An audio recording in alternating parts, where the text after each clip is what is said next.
about it, since we don't have a guest speaker today. This is actually an organization near my heart because when my daughter was in high school, she had some friends that were, living with their family in one hotel room and were affected by homelessness. The unaccompanied homeless students are youth experiencing homelessness while not in the physical custody of a parent or guardian. These youth live in a variety of safe temporary situations, including cars, or unsafe temporary situations, including cars, parks, the homes of other people, shelters, and motels. The objective of the Unaccompanied Students Initiative is to provide safe and stable housing for unaccompanied students. All students graduate high school and they develop a plan for the future. And they have, so far, when they published this little pamphlet, they've expanded into Casper. So they have Casper and Cheyenne. And they have helped 2 students who aged out of the school system complete their high set through LCCC and graduate. And they've helped 21 students graduate from high school and move on to college, or the military or the workforce. And they have pictures of their very nice homes here in Cheyenne, and it's a wonderful organization. So please give generously as you are able as the baskets pass.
It is with gratitude that we receive the gifts of this community for the work that goes on within and beyond these walls.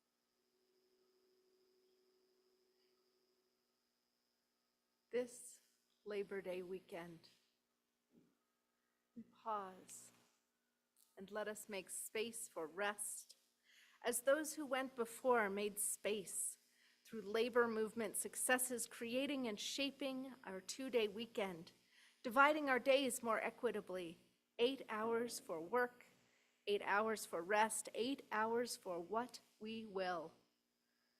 Thanks to the many voices, the bodies of labor.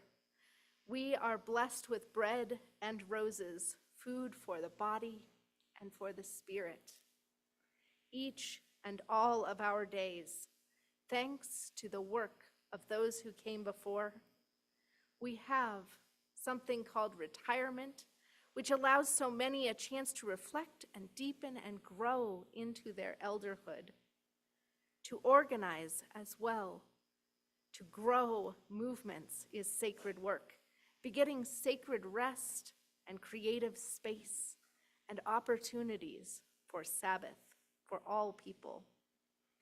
So this day and every Labor Day, may we give thanks for labor, strive to continue the work that makes us all more whole and more free. More free. And for this, we join together, our organized selves, ready for the work, joining in shared worship. And for our opening hymn, I invite you to turn in your gray hymnals, rising in body or in spirit, to join in singing hymn number 188. Come, come, whoever you are. We'll go through once all together and 3 times, this side first and this side second, if you would like to try this as a round.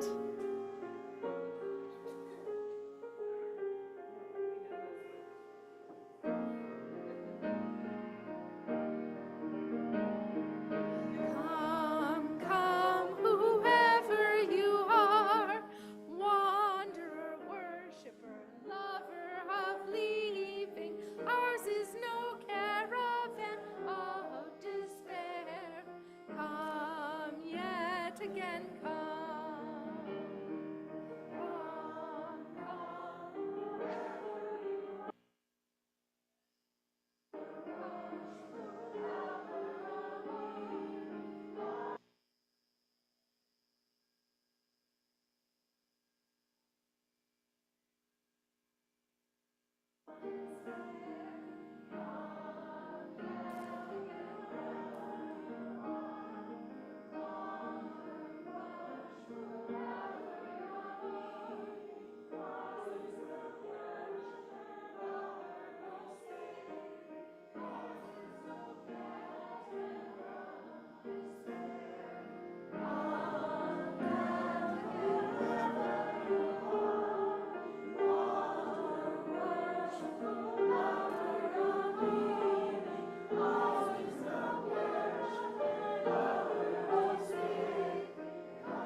As we light the chalice, consider the words by Paul Dalzell, who is actually someone Elizabeth knows. On this Sunday before Labor Day, we light this flame to honor all work. Not only the work we do for pay with our hands, our backs, and our minds. That is important, yes, but also the work we do for love. The work we do to help others stay alive and belong instead of being outcasts. The work we do to ensure people are paid fairly, work reasonable hours, and have quality in their lives.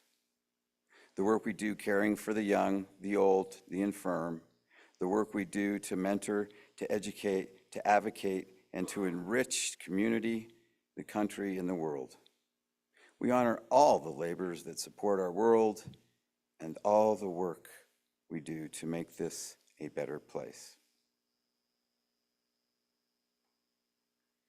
And so now, if the young or the young at heart would like to join us on the chancel, we invite you to share in the leadership of speaking our covenant in unison before our time for all ages.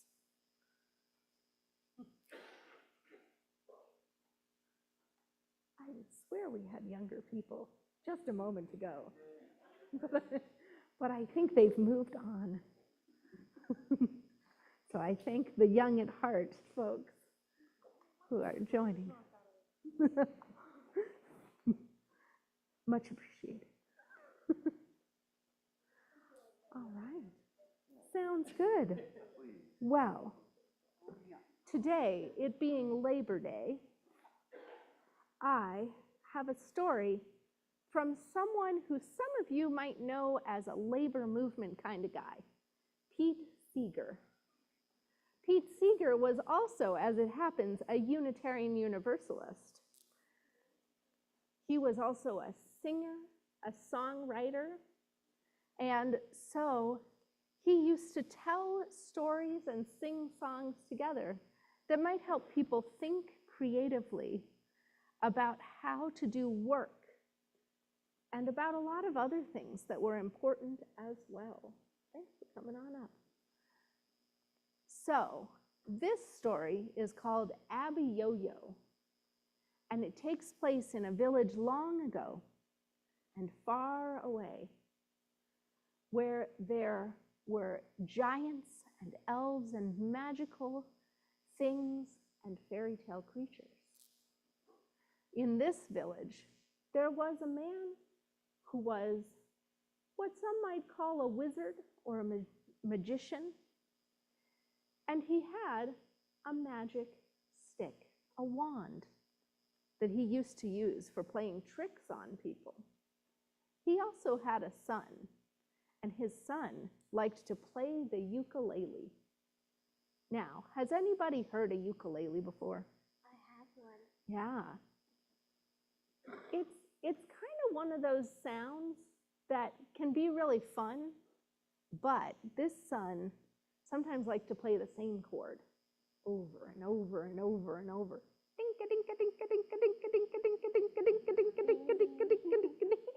And you can imagine how that might get a little bit of a problem around town. Well, and his father was no help either. His father would take his magic wand, and sometimes when you were very thirsty and about to take a big drink of cool, delicious water, bink, he would make the glass disappear, and sploosh, the water would go everywhere. Sometimes, when somebody was tired and about to go sit in a chair, can you imagine what he might think was funny? Take away the chair. Bink! He'd make the chair disappear, and thump! You'd sit right down on the ground. Now, mostly, these were little problems, but after a while, the townspeople got pretty tired of it. Things disappearing, but never the ukulele, funnily enough, which his son would be sitting in the background going, Sometimes I do that in my backyard. yeah. But, so after a while, can you imagine what the townspeople might say to those folks? Time to move out. Time to move out. They did, in fact. Back in the day, this was called banishment. And they said, you need to go. And so, sadly, he and his son moved off into the hills, but not too far, because this was their home. Well, it turned out in this magical place there was also such a thing as giants. And there was one that the villagers had told stories about for ages and ages. No one had ever actually seen a giant, but they knew there was one, and his name was Abby Yo-Yo. And they would tell the story of that time that Abby Yo-Yo stomped outside of our village and made a whole lake with just his foot. That time that Abby Yo-Yo trod through the corn and 3 fields were smashed flat in less than a minute. That time that Abby Yo-Yo accidentally tripped and fell, and we had to move the entire village. Every house smashed flat. It's a good thing everybody was outside at a festival at that time, or it would have been bad, bad times for everybody. It was bad, bad times for all of the china and crockery sets, I'll tell you. But no one had ever seen Abby Yo-Yo. They weren't even sure if he really existed until one day, as the sun rose, there was an odd quavering on the horizon. Abby Yo-Yo? And it turned into an odd shadow, which turned into a very large creature, stomping slowly toward the town.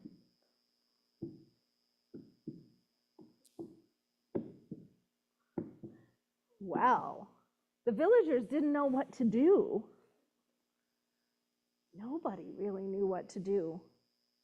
But out in the hills, this magician and his son were talking. The magician said, "You know, I can make things disappear. I bet I could make Abby Yo-Yo disappear if we could just get him to lie down for a minute." Yeah. That seems a little dangerous. You might fall on the village again. I got the suggestion if you could trip him. And they didn't think that they were quite big enough for force to be an option. Yeah. You have an idea? The ukulele. You're exactly right. So what happened was the young son felt pretty brave, and he strolled out near where Abby Yo-Yo was about to pass, singing a little song. It was pretty simple, because it went dink-a-dink-a-dink-a-dink-a-dink-a-dink, and then he went, Abby Yo-Yo, Abby Yo-Yo, Abby Yo-Yo, Abby Yo-Yo. And you know, this giant, Abby Yo-Yo, had never heard a song about himself before. And so he stopped for a moment. And he looked at that little boy down below singing, Abby Yo-Yo, Abby Yo-Yo. And then he began to dance a little. Abby Yo-Yo, Abby Yo-Yo, Abby Yo-Yo, Abby Yo-Yo. Well, he danced more and more wildly. And because he was so large, he got tired from all that dancing. And so first he sat down, and then he laid down, and then, bink, he disappeared. Well, after that, the villagers decided that maybe this man and his child, they weren't so bad after all. Turned out maybe the ukulele was a pretty good instrument if you just learned more than one chord. Somebody committed to teach him another chord or two. And they were invited back. And they learned something that day, that sometimes our most unexpected gifts are the ones that can save us, even from giants. And you know, this service isn't explicitly about giants and magic today. But what metaphorical giants might you think about that we need to work on creative ways to make go poof or pink. Ukulele, you could go pink on. I don't think we should make ukuleles go pink. They're pretty good for music. Except for the pink thing. Except when there's too much of it. Yeah. But stress or overwork, we could help to make go away. Overzealousness? Sometimes people think of some of our political institutions as giant systems that are hard to get rid of. Water pipes? Are giant systems? Water pipes are giant systems. They're ones I like a lot. They're socialized.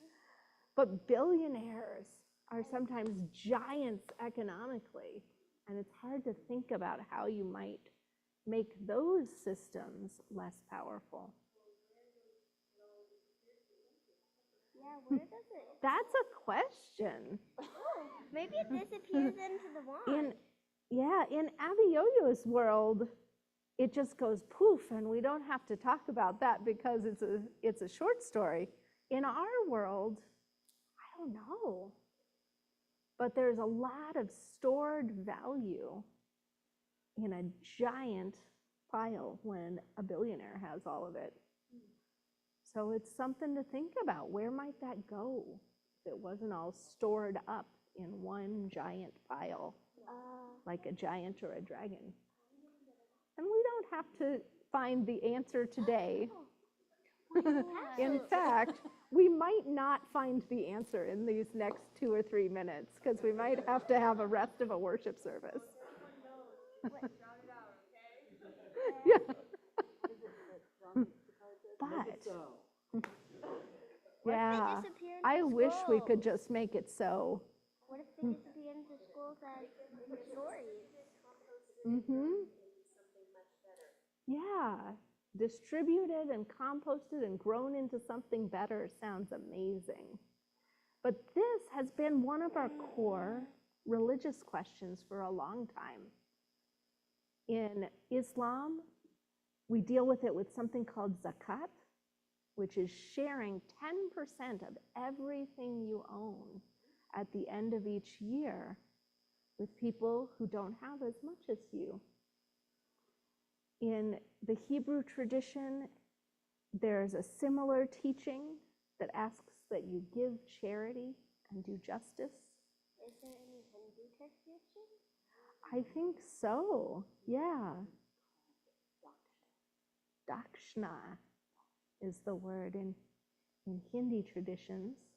Yeah, in Christianity, there's something called tithing, which a lot of people know as like you give 10% and then the Catholic Church buys a big gold thing. But originally, that was you should give 10% to make sure that the people around you also have enough in shared meals and in housing and in lots of ways that we help those who might need a little more than they're able to give. Yeah. So this has been a long time tradition in many religious traditions.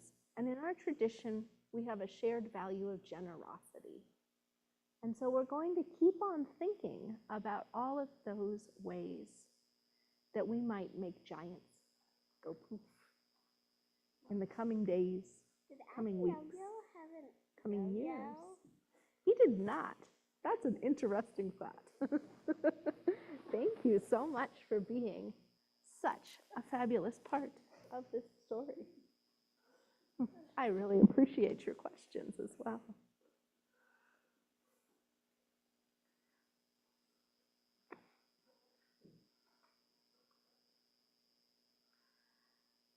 All right.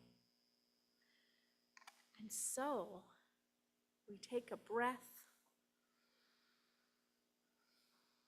appreciating the ways that wisdom tales bring forth our shared wisdom, our creativity, our wonder, and our spirit of wanting to build a better world, wanting to know how.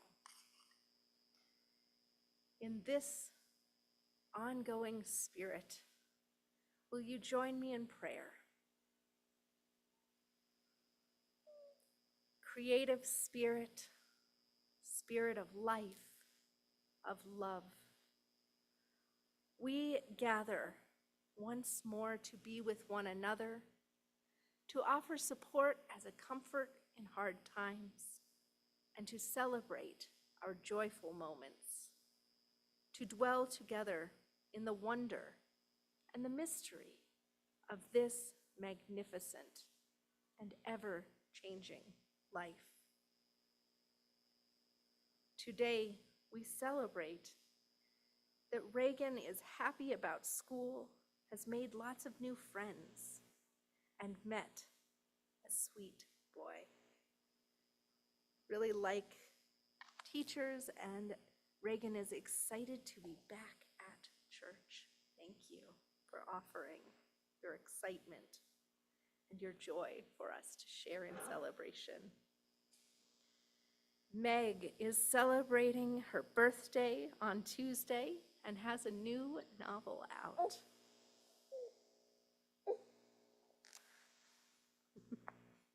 Carmen is celebrating and slightly lamenting a brand new tooth last week. Hi. We offer our sympathies and our sorrow for Audrey's uncle. Is it Jerry? Thank you. Jerry passed away last week. There is some joy, some gratitude that he passed peacefully after nearly 90 years of extraordinary life as a physician in the VA and the University of California. We are so grateful for those who live long and full lives and have an opportunity to share it with those they love. May we also offer continued healing wishes to Andy B., who is recovering after surgery. May we offer our healing wishes as well to Karen, who broke her foot and then had a little bit of time of not realizing it was broken. We're so glad that you got that fixed and checked out. And we offer our gratitude to all those working hard for justice, bringing art and inspiration and creative spirit that brings to movements a vibrancy and long life. And so as the growing time of the year moves toward harvest, may we as well note what is changing in our lives, the newness of the learning season for those in school.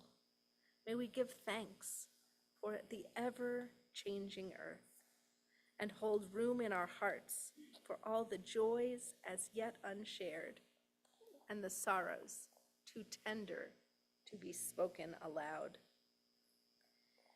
In this space, may we find peace and comfort and community which enfolds us. Amen, and blessed be.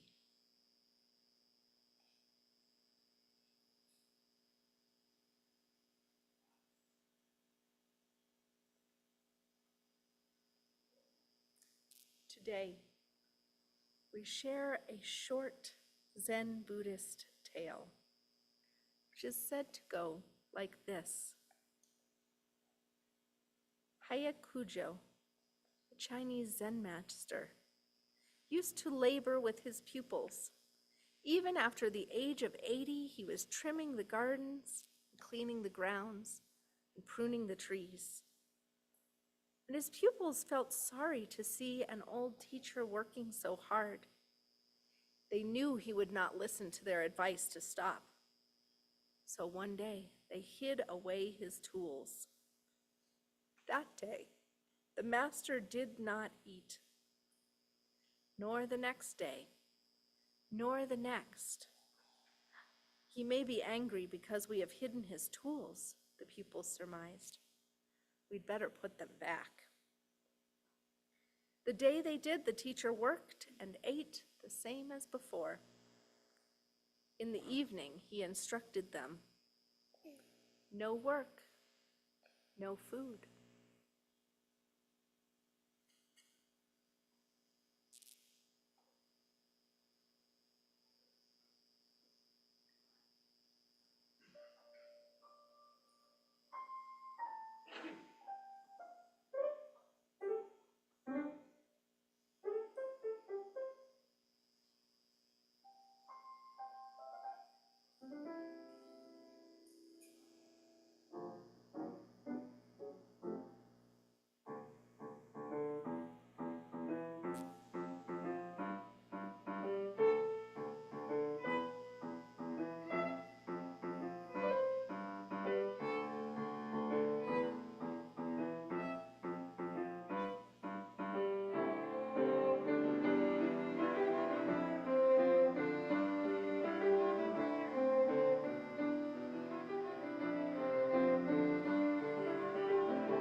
Thank you so much, Aaron and Lloyd. Today's reading. Utah Phillips was a noted American labor organizer, folk singer, storyteller, poet, anarchist, and Unitarian Universalist. He reminds us, the big system can be pretty overwhelming. We know that we can't beat them by competing with them. What we can do is build small systems where we live and work that serve, the work that we do serve our needs to, as we define us and not as they defined us. The big boys in their shining armor up there on the castle walls, hurling thunderbolts, we're the ants, patiently carrying sand a grain at a time from under the castle wall. We work from the bottom up. The knights up there don't see the ants, don't even know what we're doing. They'll figure it out only when the wall begins to fall. It takes time and quiet persistence. Always remember this. They fight with money and we resist with time. They're going to run out of money before we run out of time.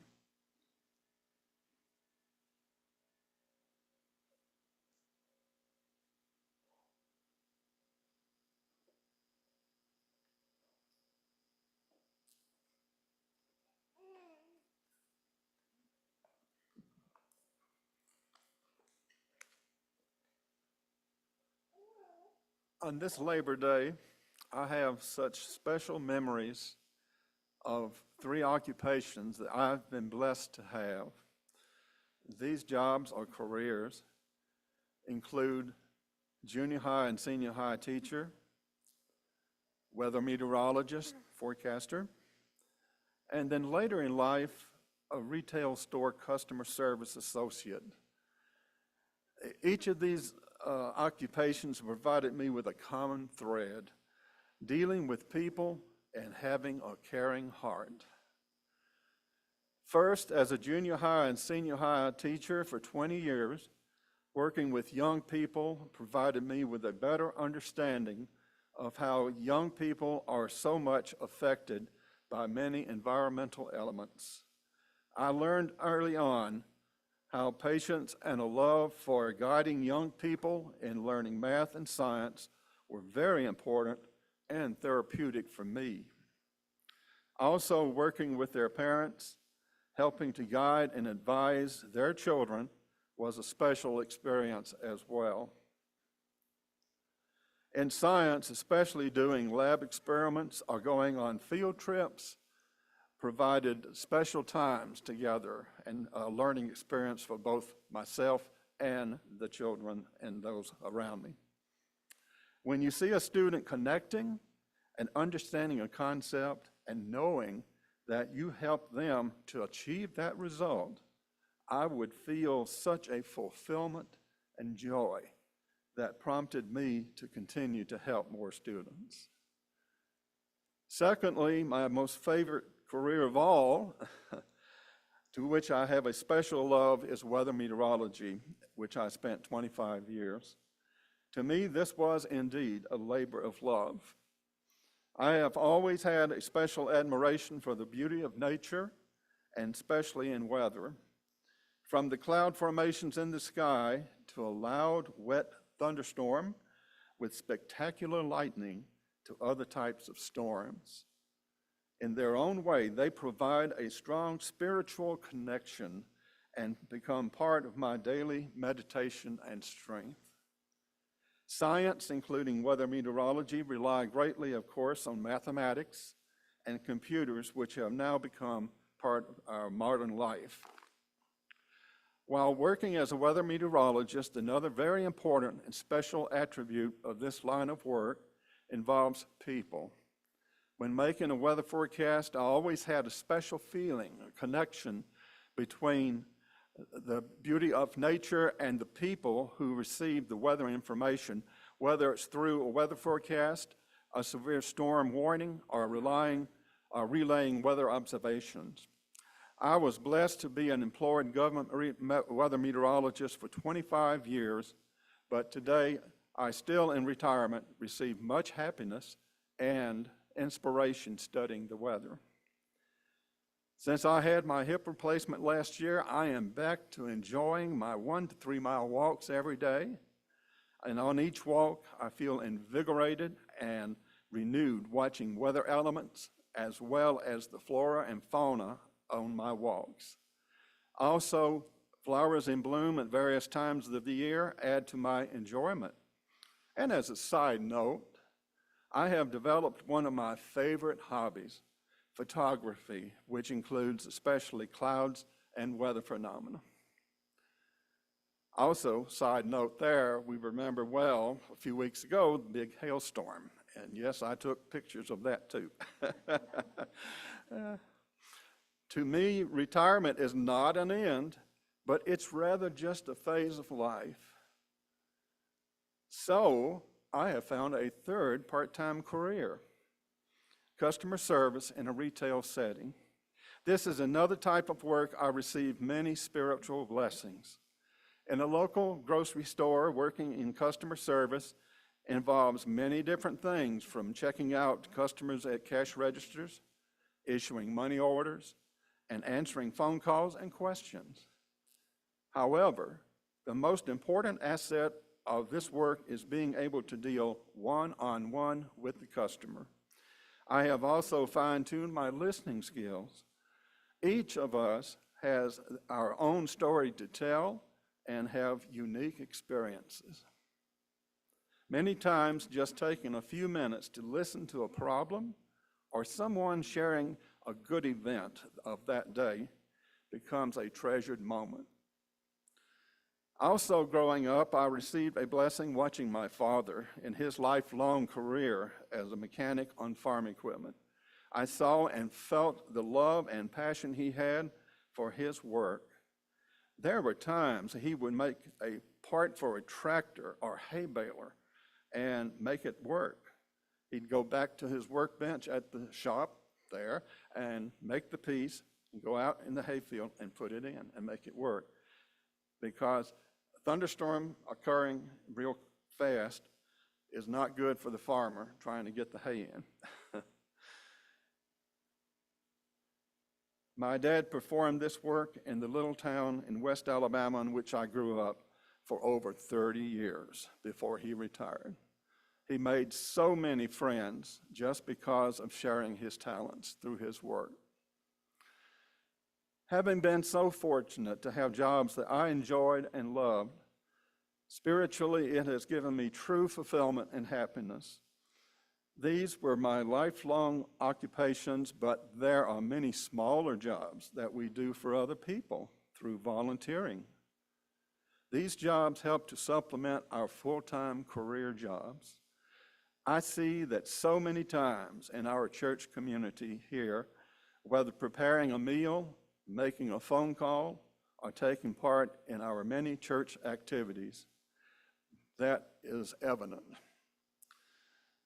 Always remember, no matter what job you're doing, God always blesses. And those blessings can come in many ways, big and small.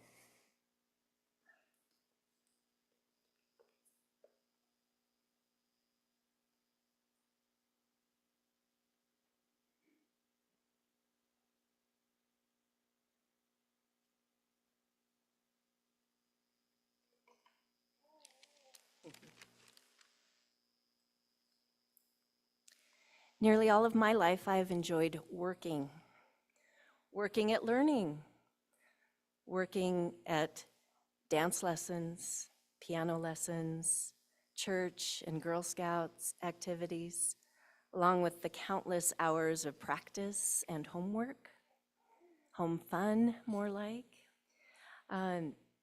They gave me the satisfaction of accomplishment, and I'm sure many of you, if not everyone, has had these moments where the work is joyful because of the accomplishment that you feel, that satisfaction, that feeling like you're pursuing your purpose.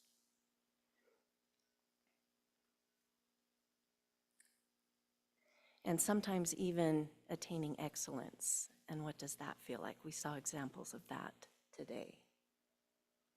That takes work. Earlier in that Zen story, Reverend E said, no work, no food.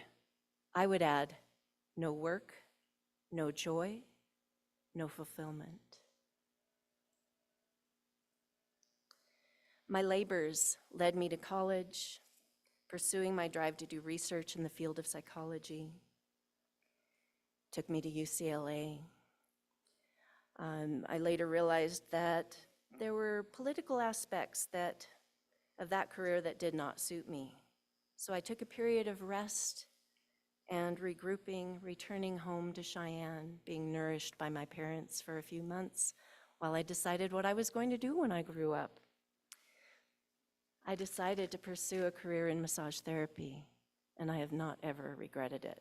So that idea of work and rest, work until you feel like, oh no, this is no longer working for me. Take that time to pull back, rest, regroup, do that soul searching, and find the career that gives you joy. So along those lines, I also then, the massage training led me to be invited to teach a relaxation course at LCCC. PE class where you could lay down and relax. Some work is that, right? And then also that led me to become a yoga instructor. So all of these have become labors of love, and I hope that all of you find ways to labor with love as well.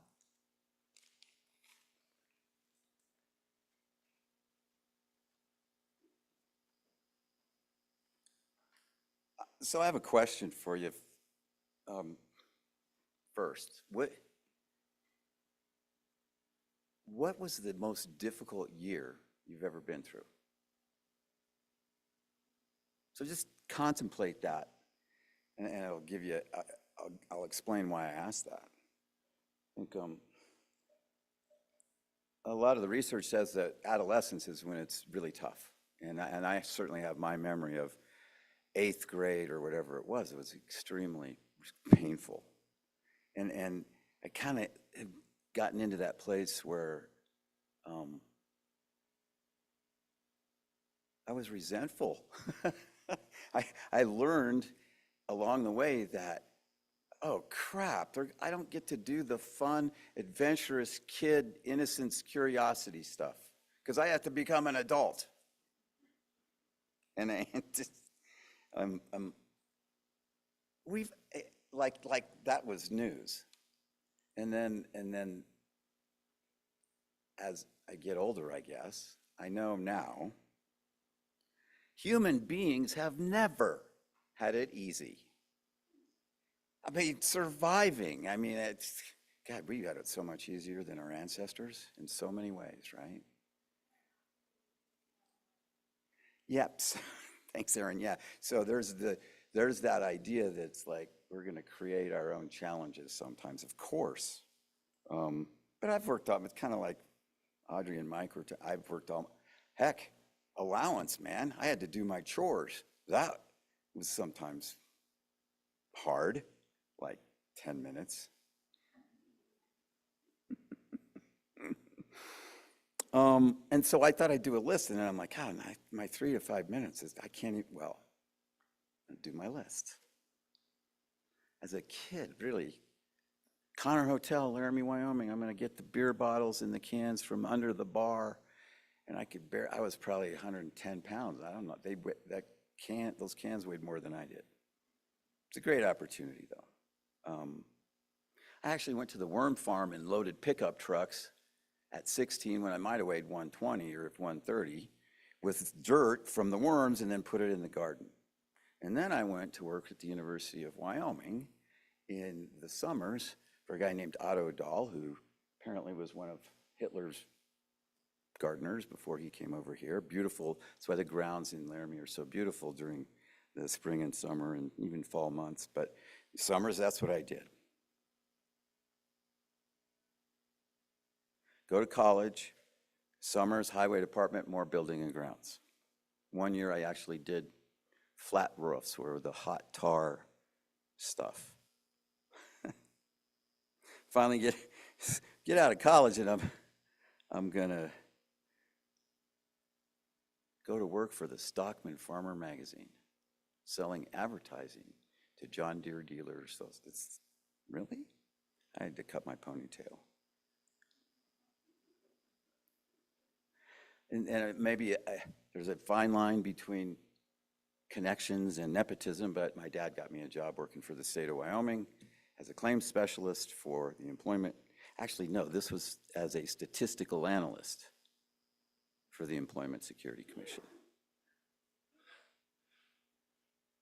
I had no idea. I got to write about unemployment in Wyoming, so that was fairly interesting. That was in the 80s. Got another job with my dad's help, working for 3M. Big, 2 states, Arizona, New Mexico, until I kind of got demoted and had to go to Oklahoma and the panhandle of Texas, where I sold materials for signs so that you can see them at night.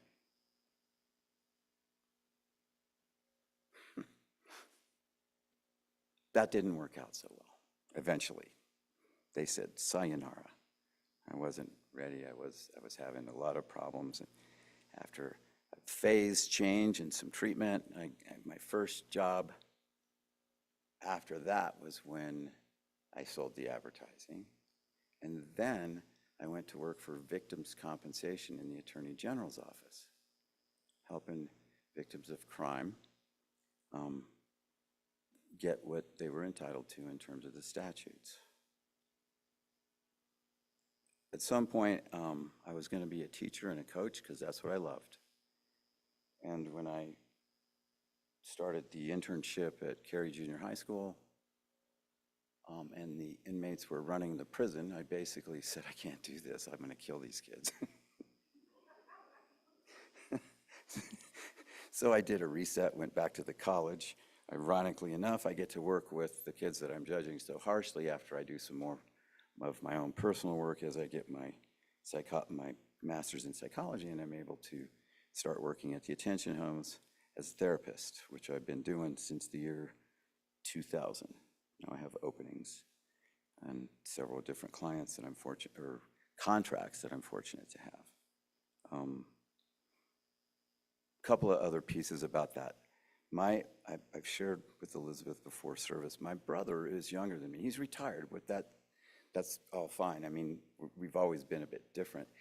And I know, I thought about this a long time ago, that his job, his work was a means to an end. He was able to buy time, and he was serious about it. He was a business manager at the airport in Laramie, but his key motivation was family and having time with his kids and helping them get through college and start their lives and families.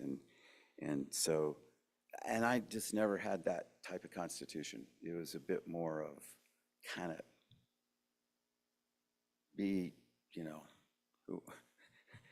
I'm a counselor, but I'm working when I'm not working, kind of, because I'm interested still. We also talked a little bit about boundaries, because if you do that too much and all you ever do is work in that piece, then that can lead to an unhealthy place as well, as many of us know. Also known as workaholism sometimes, because that's how we get there. Labor of love, Audrey kind of coined it. I'm lucky, and I think there are days when, sure, I'm not necessarily excited to go to work. I think most of us get that experience, but there is a balance, and my spiritual path really a lot of times is, when I'm in that place where I get to go to work and I'm excited to do that, that's a little bit different than, I have to go again. And the mindfulness and the awakeness and the awareness that comes about as I continue to learn those lessons is a huge gift. Yeah, I'm hoping all of us get to enjoy aspects of what we literally get to do. And actually, now that we're going to celebrate that with Labor Day tomorrow, it's like I love the contradiction. Make sure you don't go to work on Labor Day, because that wouldn't be smart.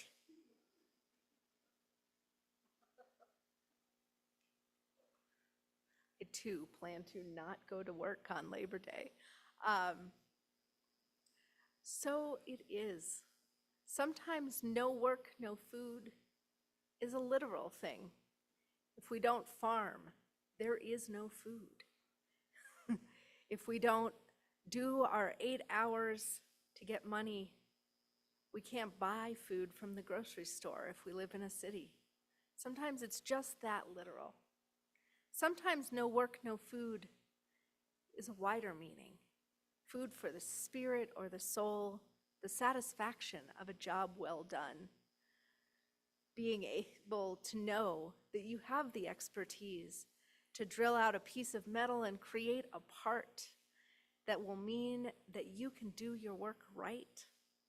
Knowing that you have the knowledge of what is coming in the weather itself, in the turning of the earth, because of what you have learned in hard hours spent finding out how large systems work. But what we have been learning is that work is only good when we also have rest, when we also have fulfillment, when we are caring for the mind and the body and the spirit.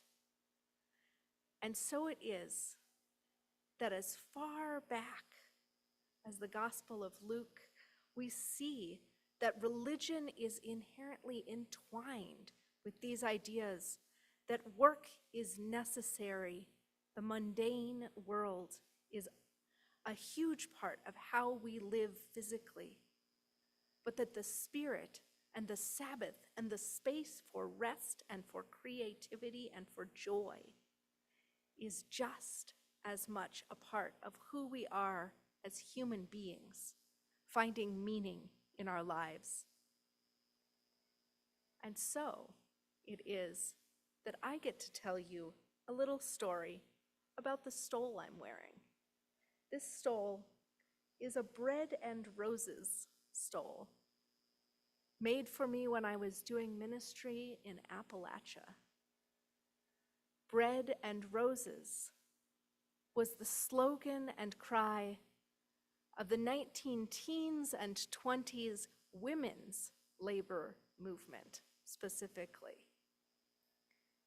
For those who were not only working for their own needs in labor, as people running sewing machines, running weaving machines, doing the piece work that made clothing, doing the cooking to make some of our first mass-produced food products, doing all kinds of work for lower wages for just as many hours as their male counterparts.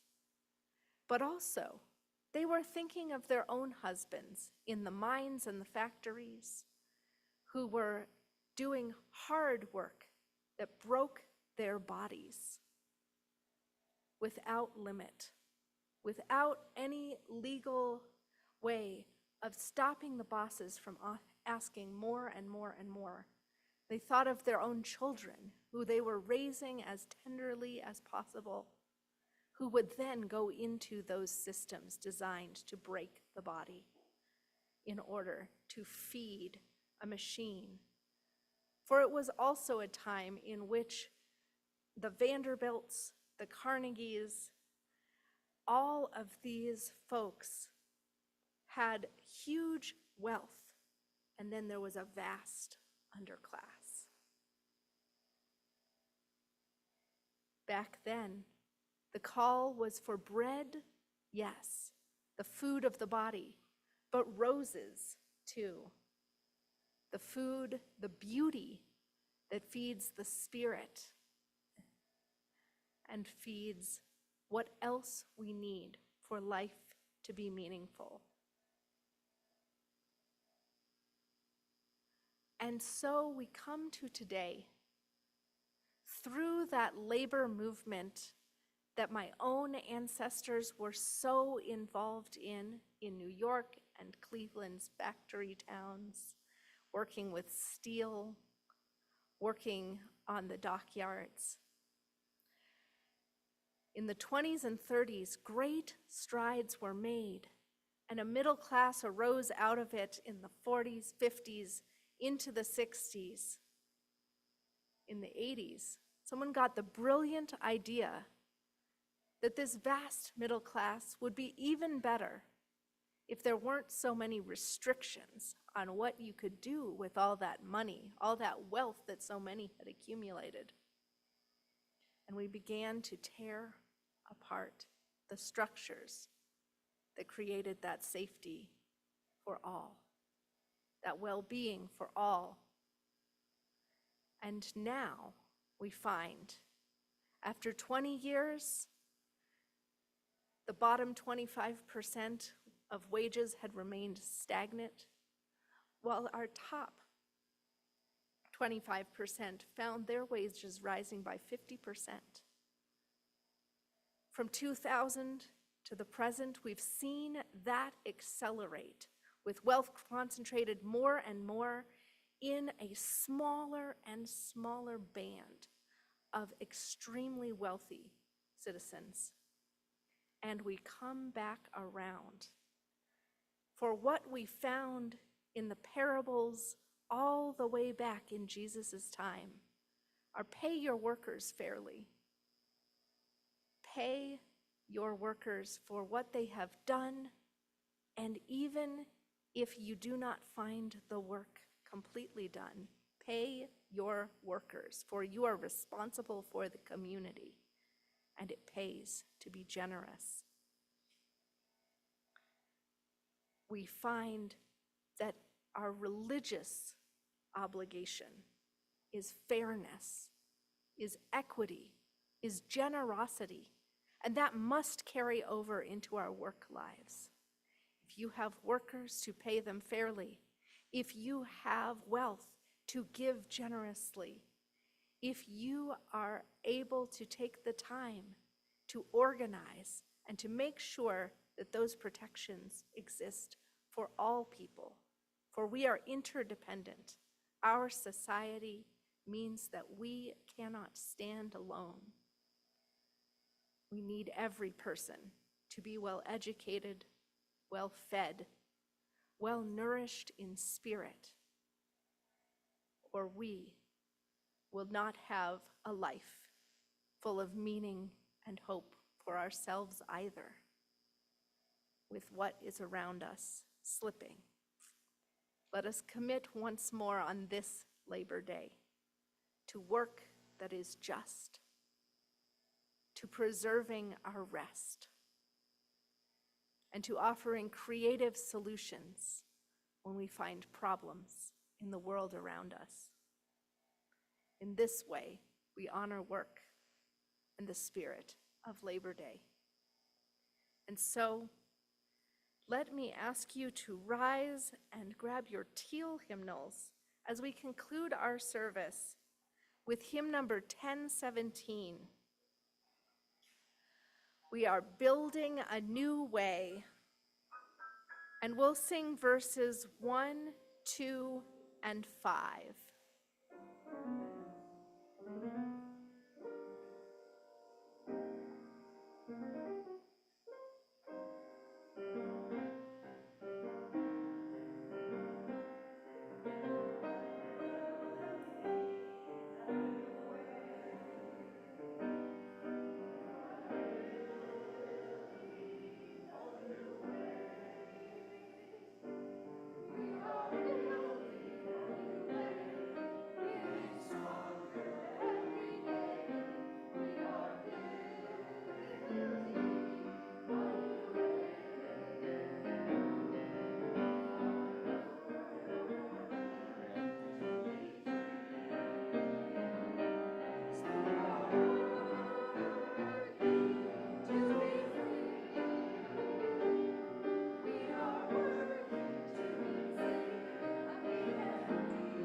These are the words we say when we extinguish our chalice.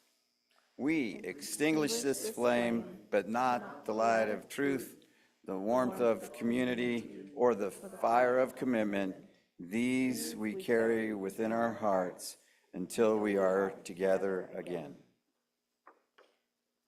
And so, as we go forth from this space, may we go forth knowing that our minds, our bodies, our spirits are all connected within ourselves and to one another.